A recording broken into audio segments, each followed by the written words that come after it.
Hey guys, what if I told you that the biggest thing holding you back, your career, your relationships, your mental clarity, isn't some external force, but something inside of you?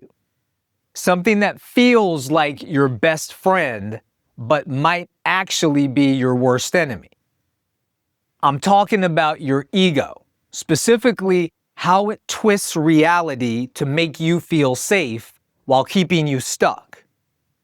There's a saying, ego's greatest weapon is that it makes distortion feel like safety.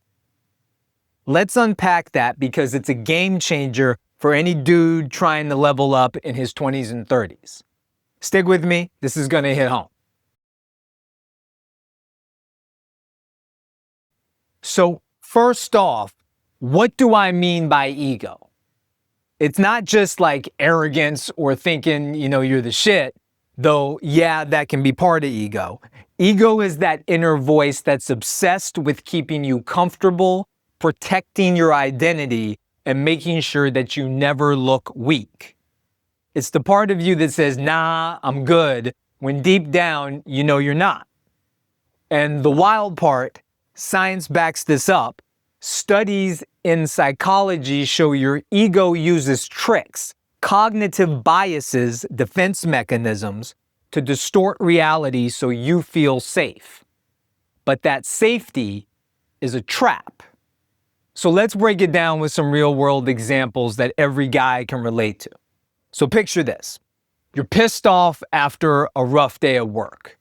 Maybe your boss called you out or a project just didn't work.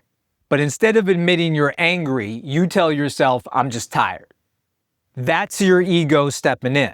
It's saying anger makes you look out of control, dude. Let's call it something else.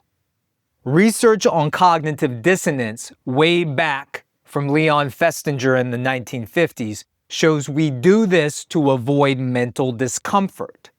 Admitting you're angry means facing the problem. Ego wants you to dodge it because dodging it feels safer. Or how about this one?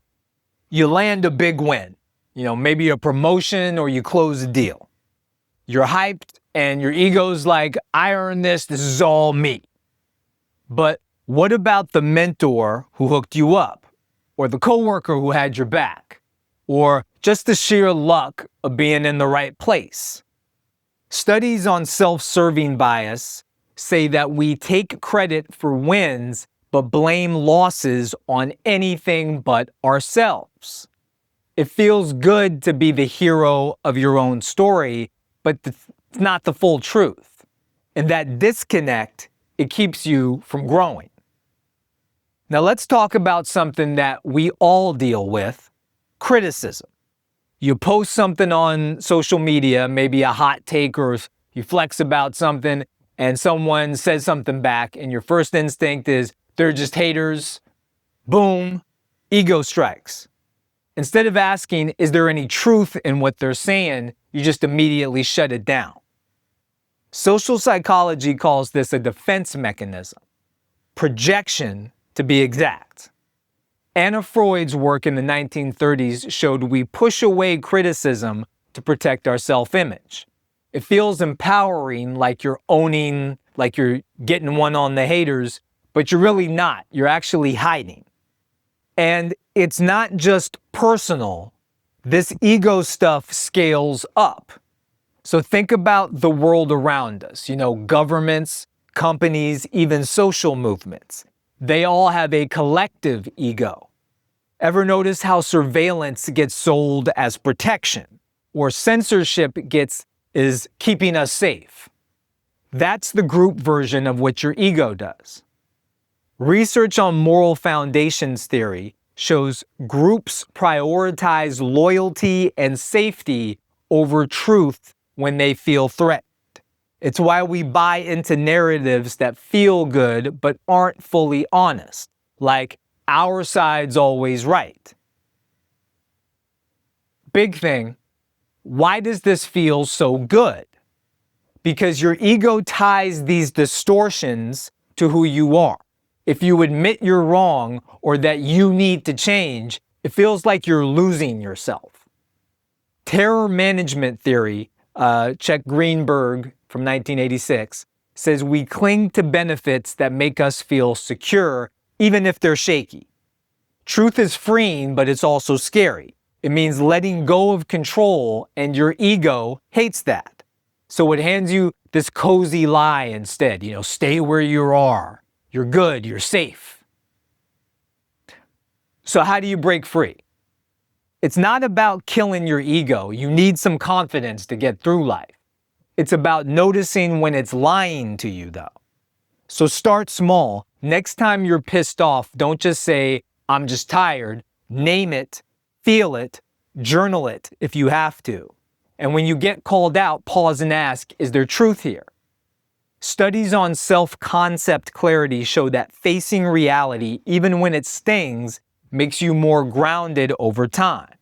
And yeah, it's uncomfortable, but the discomfort is where the growth happens.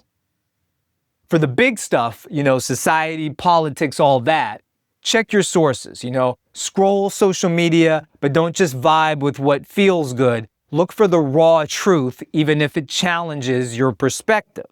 That's how you stay sharp. And the bottom line, your ego's not the enemy, but it's a sneaky kind of friend. It'll make you feel safe while keeping you stuck. The question is, what are you clinging to because it feels good, even if it's not true?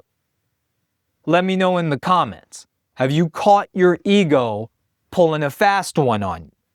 Maybe it was at work or with your friends or even in a relationship. Share it and let's talk about it. If this hits you, smash that like button, subscribe, and turn on your notifications.